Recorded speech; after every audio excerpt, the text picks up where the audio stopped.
দাহিয়াতুল কালবি উনি নিজ হাতে অনেক কন্যা সন্তান জীবন্ত পুঁতে ফেলেছেন।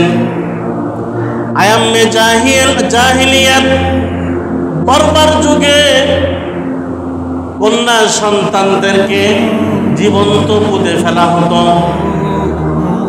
তার ভিতরে একজন ছিলেন দাহিয়াতুল কালবি।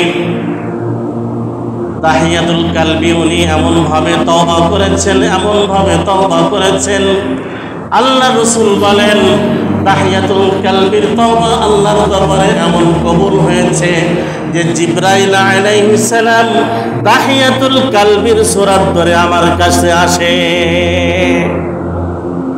দাহিয়াতুল কালবি আল্লাহ রাসূল যখন নবী হলেন, আল্লাহ রাসূলের কাছে আসলেন, এসে বললেন, হে আল্লাহর হাবিব, আমি ইসলাম ধর্ম গ্রহণ করতে চাই, তবে তো আমার পাপের পূজা আসমান পর্যন্ত হয়ে আছে। আল্লাহ রাসূল জিজ্ঞাসা করলেন, আপনার পাপের পূজা কি? এত কি পাপ করেছেন? দাহিয়াতুল কালবি বলেন, আমি আমার যত কন্যা সন্তান হয়েছে লজ্জার জন্য আমি সমস্ত কন্যা সন্তানদেরকে নিজ হাতে আমি ব্রত করে আমি তাদেরকে পুঁতে মেরেছি। আল্লাহ রাসূল তাকে অভয় বাণী শোনালেন, দাহিয়াতুল কালবি আমার, আল্লাহ তাআলা সমস্ত গুনাহ মাফ করে দেবেন আপনি যদি ইসলাম ধর্ম গ্রহণ করতে পারেন। আল্লাহ রাসূল হাদিস শোনায় দিলেন, ইন্নাল ইসলামা ইয়াহদিমু মা কানা ক্বাবলা। ইসলাম যদি কেউ গ্রহণ করে তাহলে তার পূর্বের যত গুনাহ হয়েছে আল্লাহ সমস্ত গুনাহ মিটিয়ে দেবেন। দাহিয়াতুল কালবি বলতেছেন, হে আল্লাহ রাসূল, তাহলে কিছু কাহিনী শুনুন। সর্বশেষ আমি যে আমার কন্যা সন্তানকে পুঁতে মেরেছি, আমার স্ত্রীকে গর্ভবতী রেখে আমি সফরে গিয়েছিলাম, লম্বা সফরে। আমি আমার স্ত্রীকে বলেছিলাম, যদি পুত্র সন্তান হয় তাহলে রেখে দিও, আর যদি কন্যা সন্তান হয় তাহলে মেরে ফেলো।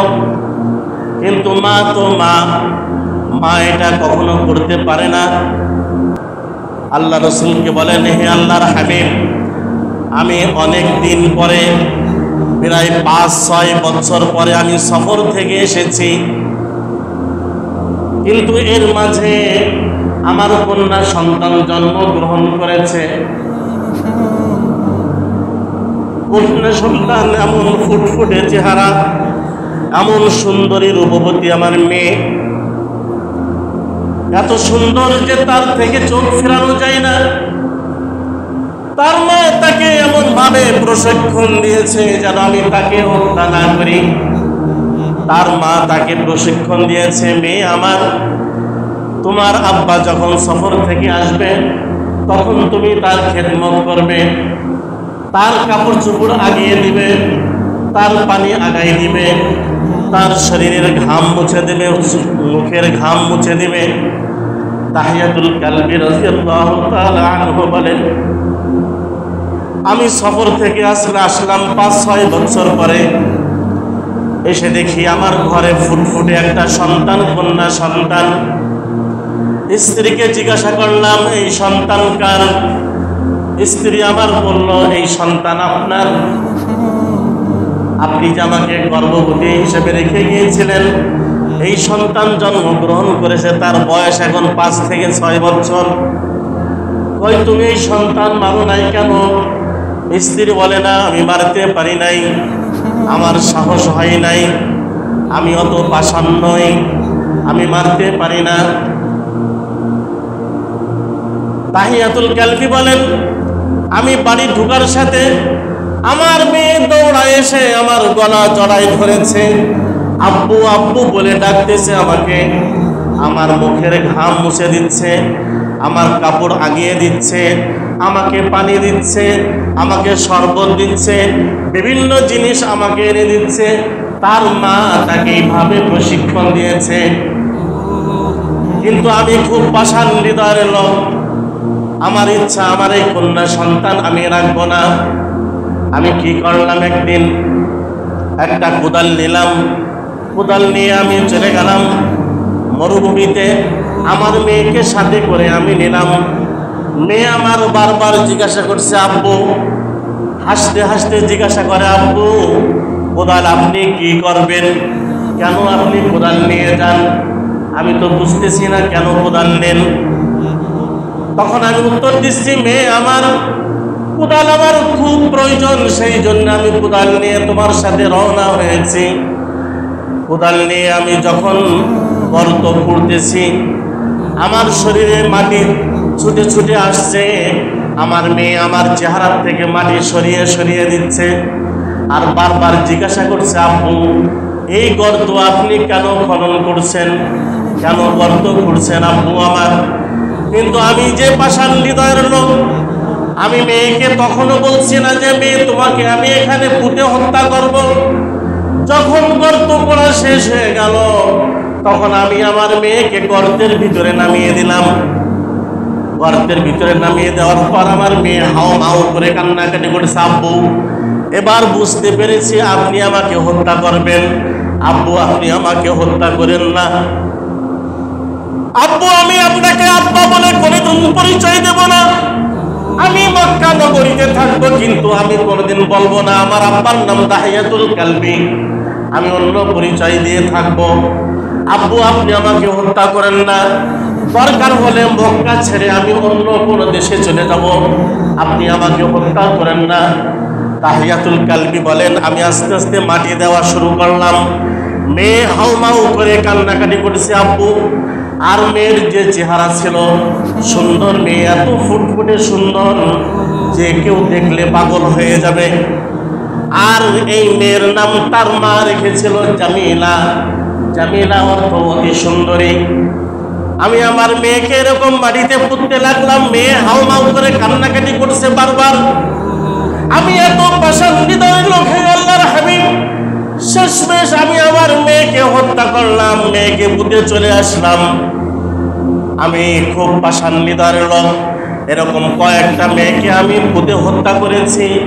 হে আল্লাহ রসুল, আমার কি এই গুনাহ মাফ হবে কিনা আপনি বলুন।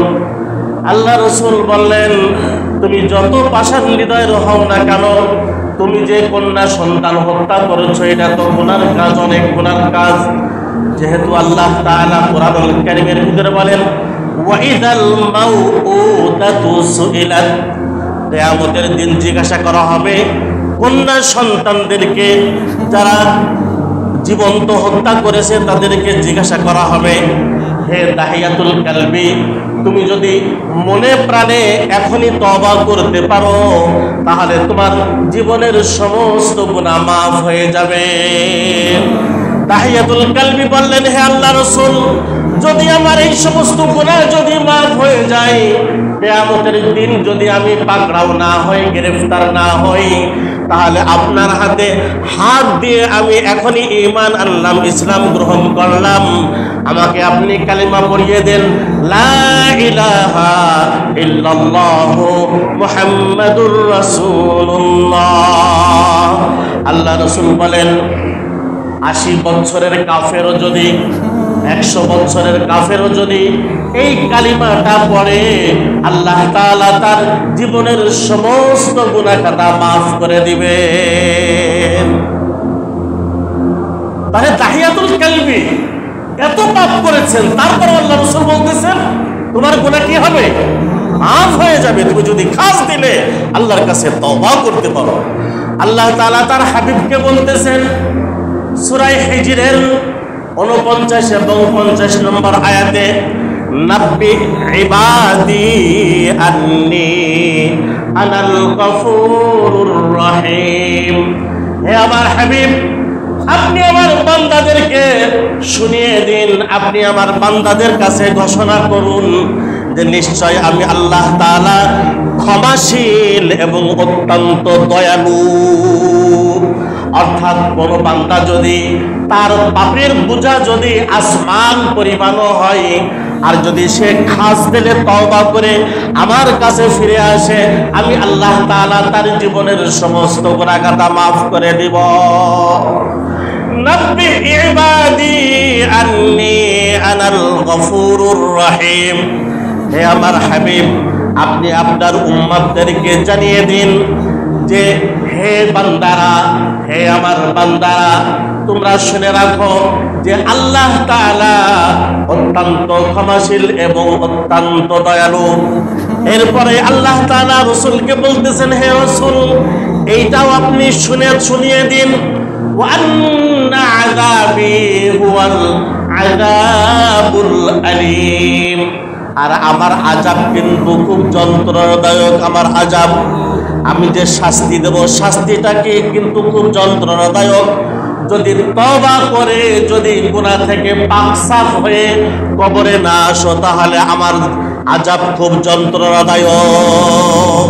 সেই জন্য ভাই দোস্ত বুজুর্গ, ইস্তিগফারকে লাজিম করে নেওয়া, তওবাকে লাজিম করে নেওয়া, মাঝে মাঝে সালাতুত তাওবা পড়া, তওবার নামাজ পড়া, মাঝে মাঝে সালাতুল ইস্তিগফার পড়া, ইস্তিগফারের নামাজ পড়া, প্রত্যেকদিন কমপক্ষে 2 রাকাত হলেও ইস্তিগফারের নামাজ পড়া, কমপক্ষে 2 রাকাত হলেও তওবার নামাজ পড়া।